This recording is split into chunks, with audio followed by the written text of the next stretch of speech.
Il y a des solutions depuis plusieurs années alternatives, telles que la microfinance. La microfinance a un rôle très important à jouer sur tout ce qui est justement de cette économie informelle et qui bascule ou qui tend à basculer ou qui voudrait basculer dans le formel. La microfinance, c'est effectivement très onéreux, donc ce ne sont pas des crédits à moyen long terme, ce sont des courts termes, ce sont pour acheter de la marchandise et les revendre, c'est pour acheter à la limite un camion, mais avec une telle rotation qu'en l'espace de 6 mois, 12 mois, il a été quasiment remboursé. Bon, c'est un camion d'occasion bien entendu, mais voilà. Donc la microfinance va vraiment assister ces entrepreneurs, alors micro-entrepreneurs et entrepreneurs. Il y a Advance Côte d'Ivoire est une institution de microfinance qui s'intéresse beaucoup aux entreprises et aux crédits qui dépassent les 10 millions, 15 millions, même s'ils font des petits crédits, bien sûr. Mais voilà, ils ont des crédits moyens qui sont quand même relativement élevés et ils financent des grossistes, des semi-grossistes, des transporteurs, voilà. Aujourd'hui, ils vont aussi dans le secteur agricole, ils financent les coopératives. Donc ça, c'est véritablement ce qui va permettre de combler une partie du gap. Après, pour les développements régionaux, les financements de développement régionaux qui vont nécessiter 5, 10, 15, 20 milliards de financement, de solutions. Je ne parle pas des grands groupes tels que Sifka, qui ont un accès quand même soit aux emprunts obligataires, soit à des financements internationaux avec la Proparco, avec même la BAD, etc.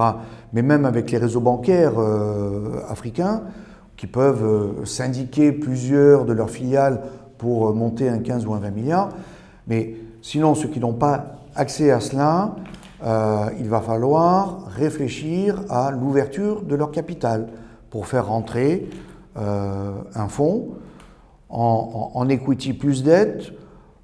Parfois, on peut faire que de la dette avec un fonds d'investissement.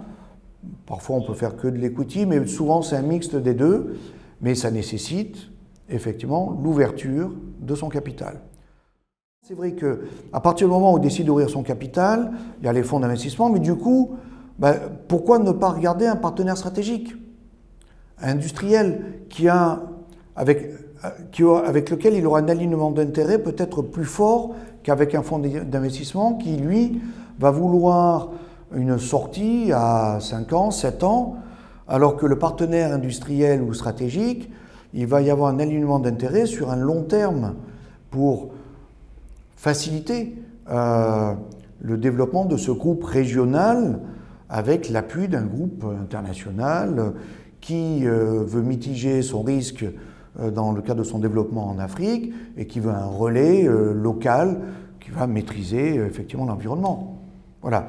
Et nous, dans notre métier, c'est notre rôle, c'est effectivement d'identifier finalement quelle est la meilleure solution pour notre client dans le cadre de cette recherche.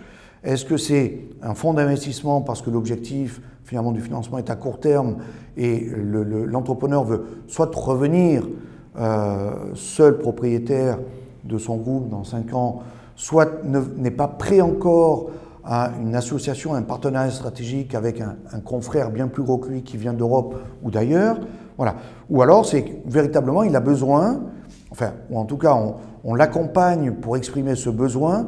Ben oui, finalement, si j'avais un partenaire industriel stratégique qui va m'amener au-delà du financement, une crédibilité sur mon métier ou sur mes métiers, qui va m'amener une certaine expertise que je n'ai pas encore, qui va me permettre de passer dans les normes ISO, etc., parce qu'il va m'amener ça, qui va m'amener des cartes supplémentaires que je n'ai pas. Voilà, à nous de l'accompagner pour identifier ça et lui dire, ben voilà, maintenant, on va aller identifier le meilleur partenaire pour vous. Et on va négocier les meilleures conditions pour les deux parties, évidemment, en protégeant d'abord les intérêts de notre client. Ça va de soi.